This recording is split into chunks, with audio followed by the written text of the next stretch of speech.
Dictation start होगी 5 second बाद।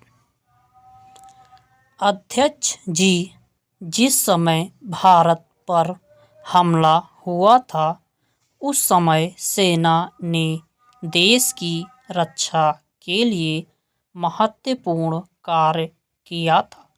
इसके साथ ही मैं मंत्री महोदय को यह भी याद दिलाना चाहता हूँ, उन्होंने इस पर ध्यान नहीं दिया कि इस बार जो राष्ट्रीय पुरस्कार मिले हैं उनमें रेलवे प्रशासन को केवल 2 ही प्राप्त हुए हैं, जबकि मैं ऐसा मानता हूँ कि हमारी सेना के बाद अगर किसी ने इस समय सराहनीय कार्य किया है तो वह रेलवे प्रशासन अथवा रेलवे कर्मचारी और अधिकारी हैं।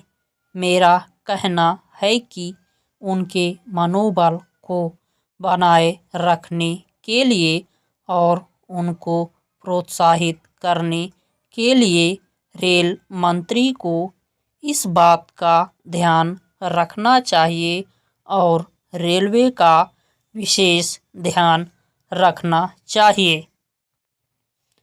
रेल मंत्री महोदय ने अपने वक्तव्य में भी रेल कर्मचारियों की प्रशंसा की है और उनको प्रोत्साहन दिलाया है।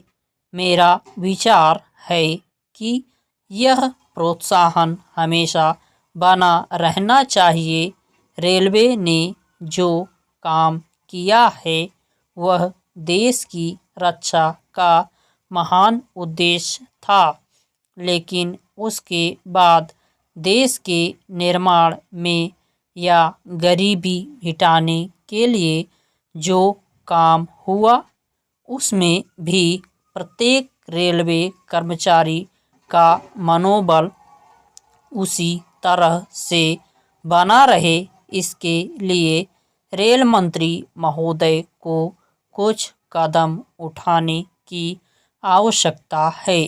मैं ऐसा मानता हूँ कि वह किसी भी तरीके से करें, उनका तरीका चाहे कुछ भी हो, लेकिन उनको सोचना चाहिए कि जितने भी रेलवे कर्मचारी हैं, जो भी रेलवे को मुनाफा है उसमें वे साझेदार बने।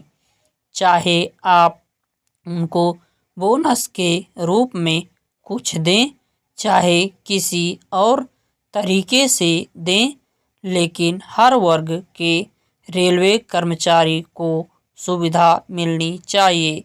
यदि वह देश के निर्माण के संबंध में ठीक तरह से काम करेगा तो उसको पुरस्कार के रूप में या वेतन के अंश के रूप में अपने वेतन के अलावा पैसा मिलेगा। इसी प्रकार इस संबंध में मैं एक और सुझाव देना चाहता हूँ। स्वतंत्रता के बाद रेल प्रशासन भारत सरकार का प्रशासन हो गया, लेकिन लोकसभा एक विशेष उद्देश्य को लेकर चुनी गई है। यह उसी कार्यक्रम का एक उदाहरण है। गांधी जी ने जीवन के सभी पहलुओं पर प्रकाश डाला। वह धन को ठीक तरह से व्यय करने के हक में थे।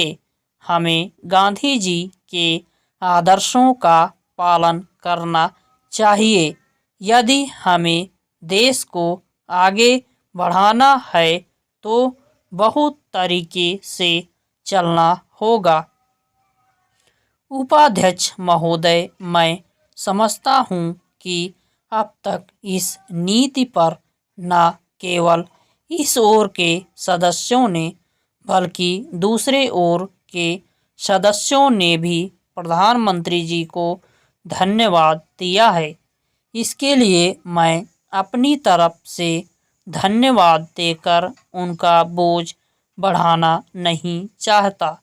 इसमें कोई संदेह नहीं कि इस सदन के सभी सदस्य, चाहे वे किसी भी पार्टी से संबंध रखते हों, इस बात से पूरी तरह से सहमत हैं कि हमारी विदेश नीति ने संसार में हमारा सर ऊंचा किया है।